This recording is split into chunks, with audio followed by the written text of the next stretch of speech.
এখন যারা ডিবি স্টেটের হয়ে ফাংশন করতেছে, একটা নতুন পোলারাইজেশন যদি আপনি দেখেন সমাজে, যে বিভিন্ন সময়ে যারা আপনার এখানে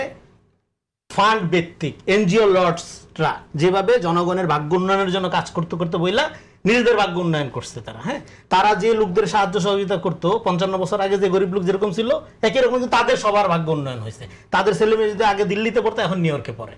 হ্যাঁ। তো ফলে এই যে দারিদ্র বাণিজ্য, যেটা সেই দারিদ্র বাণিজ্যটাকে কেন্দ্র করে, এবং হ্যাঁ ডিবি স্টেটের অনেকগুলো ফাংশন থাকে, সিভিল সার্ভিসে থাকে, মিলিটারি থাকে, হ্যাঁ, ব্যুরোক্রেসিতে থাকে, আপনার ইন্টেলেকচুয়াল সোসাইটিতে থাকে, মিডিয়াতে থাকে, নানা জায়গায় ছড়ানো থাকে। থাকার পরেও এই জন্য পলিটিক্যাল পার্টিকে যাতে কোনো ডিবি স্টেট এরকম নন পলিটিক্যাল অ্যাক্টর যাতে গ্র্যাপস করতে না পারে, এই জন্য তাকে জনগণের কাছে যেতে হয়, সংগঠন করতে হয়। কিন্তু যারা জনগণের কাছে যাওয়া, সংগঠন ডেভেলপ করার চেয়ে ন্যারেটিভ ডেভেলপ করা, টক শো করা, এসি করে বসে প্রেস কনফারেন্স করা, হ্যাঁ, তারপরে এইগুলো আপনার গোল টেবিলের মধ্য দিয়ে ম্যানুভারিং করা, ম্যানিপুলেটরের ভূমিকা পালন করার মধ্য দিয়ে রাজনীতি হাসিল করতে চায়, সাধারণ কাণ্ডজ্ঞানে ধরে নেওয়া হয় তারা ডিবি স্টেটের অনেক কাছের লোক।